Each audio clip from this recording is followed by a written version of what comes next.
माला फेरत चुक भया, फिरा न मन का फेर। माला फेरत चुक भया, फिरा न मन का फेर। कर कमल का तार के, मन का फेर। साथियों, कबीर साहब हम सबको इस दोहे के माध्यम से जो संदेश देना चाहते हैं बहुत ही मूल्यवान है। यदि आप सबको कबीर पर आस्था है, विश्वास है, तो आप उनकी वाणी को सुनेंगे, शब्दों को गौर करेंगे और हर एक शब्द को समझने की जो जद्दोजहद है उसमें पूरा ध्यान लगाएंगे, जो कि कबीर साहिब ने हम सबको फरमाया है और बताया है। कबीर साहिब कहते हैं, माला फेरत जुग भया। साथियों, आप सबने अपने आसपास में या अनेक प्रकार के लोगों को देखा होगा कि उनकी लाइफ कैसी है, तो आप ये समझ लीजिए कि गड़बड़ी कहाँ है, कमी कहाँ है। क्या कबीर साहिब के दोहे में है कि कबीर के मार्गदर्शन में है? नहीं साथियों, कबीर साहब ने एकदम खुला रख दिया है। जैसे कि अंधेरे में एक छोटा सा दीपक जलाकर रख दिया जाए तो वो पूरे रास्ते को प्रकाश देता है, ठीक इसी प्रकार ये कबीर साहब की जो वाणी है उस अमृत के समान है, उस दीपक के समान है, उस अंधेरे में प्रकाश देने वाली है। साथियों, तो कमी कबीर साहब के दोहे में नहीं है। अपने आप को टटोलो, अपने आप को जानने का प्रयास करो कि मैं कहां गलती कर रहा हूं, क्योंकि कबीर साहब ने जिस प्रकार से बताया है उसको मनन करो, क्योंकि कई साल बीत चुके हैं। यदि जीवन में परिवर्तन नहीं तो क्या मतलब है। आप उनकी वाणी को मानेंगे तो निश्चित ही परिवर्तन आपको स्वयं दिखेगा। कितने लोगों की तो जिंदगी बीत जाती है, ऐसे लोगों की आप बातों को सुने कि वो क्या बोल रहे हैं, उनके मुंह से कौन से शब्द निकल रहे हैं। कहते हैं कि जो अंदर होता है वही मुंह के द्वारा बाहर निकलता है। तो आप उनके शब्दों को पहचाने कि वो क्या बोल रहे हैं, निश्चित ही आप पहचान जाएंगे। आगे कबीर साहब कहते हैं, माला फेरत जुग भया, फिरा न मन का फेर। इसका मतलब ये सिद्ध हो जाता है कि आप माला तो फेर रहे हैं, लेकिन जो बदलना चाहिए, कबीर साहब कहते हैं कि मन को फेरो। क्योंकि जैसे हमारा जीवन पहले था, हमें उसका परिवर्तन करना है, तो हमें अपने चरित्र को बदलना ही होगा, अपने सिस्टम को बदलना ही होगा, अपने नियम को बदलना ही होगा। जब हम सचखंड सच्चिदानंद के साथ चलेंगे और अपने इस मन को इधर उधर की बातों से फिराएंगे तो निश्चित ही हमारे मन का भी द्वार खुलेगा और हमारे साथ साथ इस मन के साथ साथ हमारा पूरा शरीर उजियाला हो जाएगा। तो इसके लिए हमें अपने मन को बदलना है, अपने चरित्र को बदलना है, अपना उठना बैठने का जो तरीका है, बोलने का तरीका है, वो भी बदलना है। क्योंकि मन की माले को फेरना है, ना कि इन मोतियों की माला को। इन मोतियों की माला को आप फेरते रहें। एक उदाहरण के माध्यम से आइए हम समझते हैं कि यदि हम प्यासे हैं, पानी पानी पानी पानी पानी पानी पानी पानी पानी कह करके हमारी प्यास मिट जाएगी?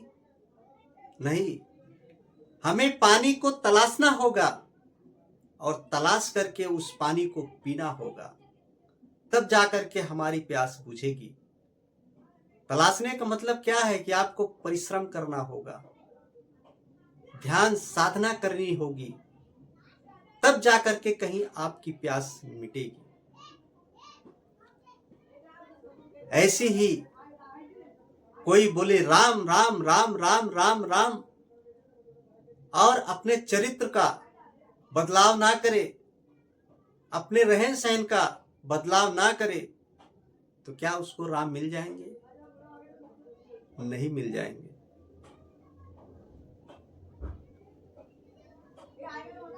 ठीक इसी प्रकार आगे कहते हैं कबीर साहिब कि कर का मन का डार के। कर का मन का क्या है भी? जो हम अपने मोतियों की, चाहे मोती की माला जो है, चाहे जिसका हो, चाहे रुद्राक्ष की ही माला क्यों ना हो, सोने चांदी के मोतियों की माला क्यों ना हो, हीरे जवाहरात किसी भी प्रकार का माला हो, माला तो माला होता है। तो आप उसको फेरते रहें, अपना पूरा जीवन ऐसे बिताते रहें, अंधों की चाल चलते रहें, कुछ मतलब ही नहीं है। ऐसे लोगों को कबीर साहब की सलाह है कि अपने मन को बदलो, सब कुछ जला दो।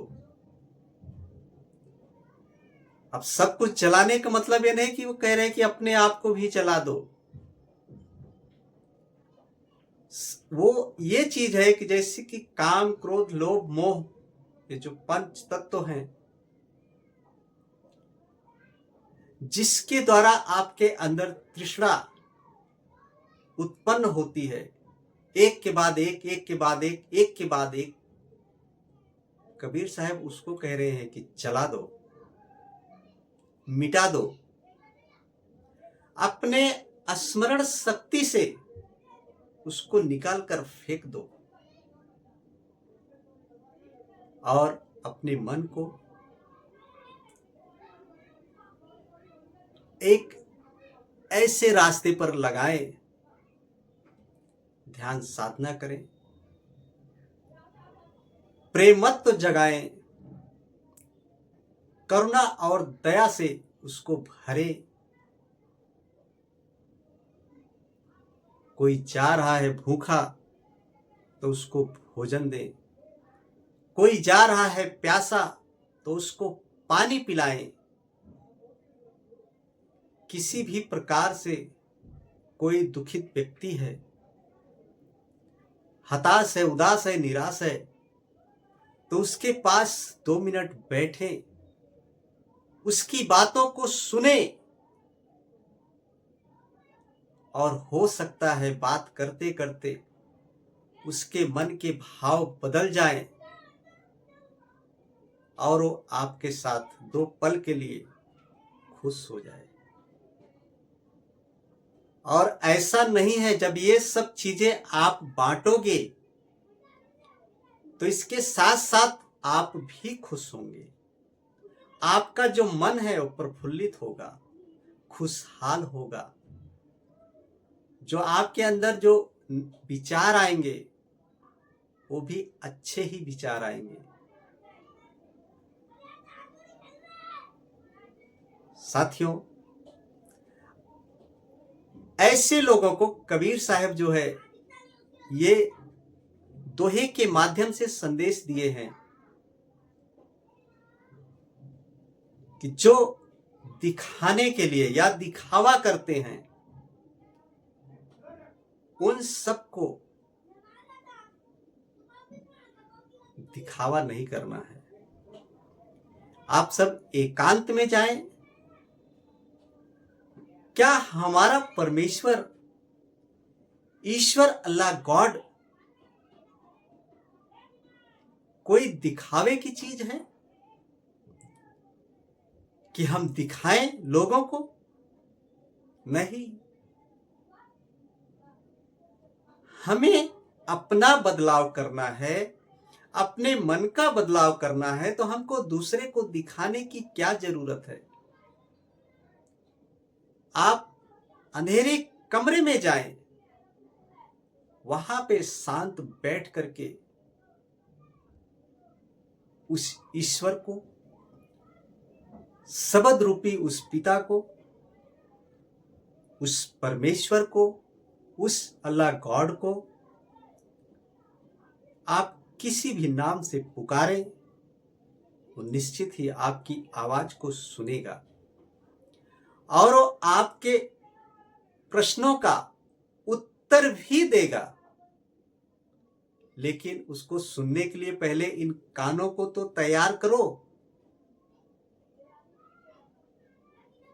इस मन को तो तैयार करो, ताकि उसके विचार जब आए तो उसको समझ सको, उसके जब शब्द आए तो इन कानों से सुन सको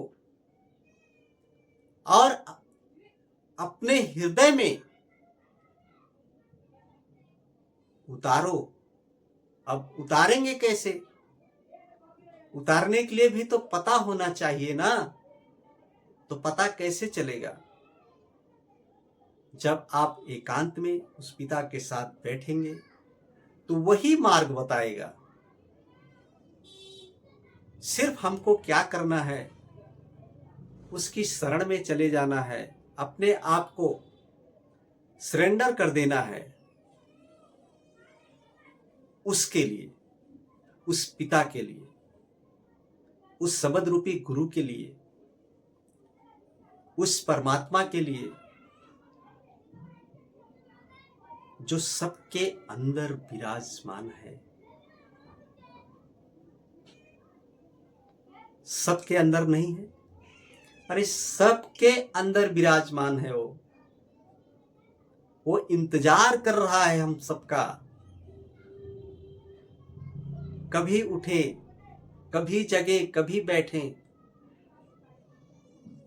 वो खुश होता है जब उसके सामने, जब हम उसके सामने जाते हैं, उसको पुकारते हैं, कहते हैं हे पिता, हे अब्बा, हे ईश्वर, हे परमेश्वर, हे अल्लाह, हे गॉड,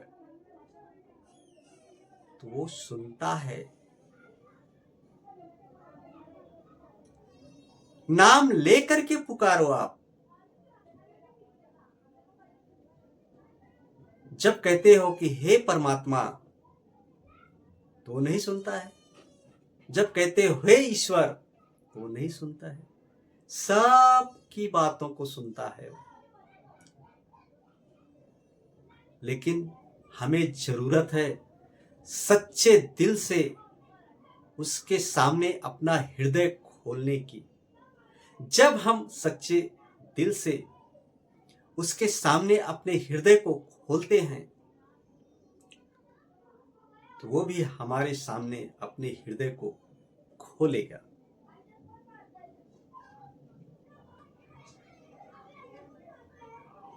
जब हम दो दोस्त मिलते हैं तो क्या मुंह बंद करके एक इधर एक उधर बैठ जाता है? बैठ जाता है? नहीं बैठता। जब हम संसारिक हो करके जब दो दोस्त मिलते हैं आपस में तो कैसी कैसी बातें करते हैं, बरसों की बातें करते हैं।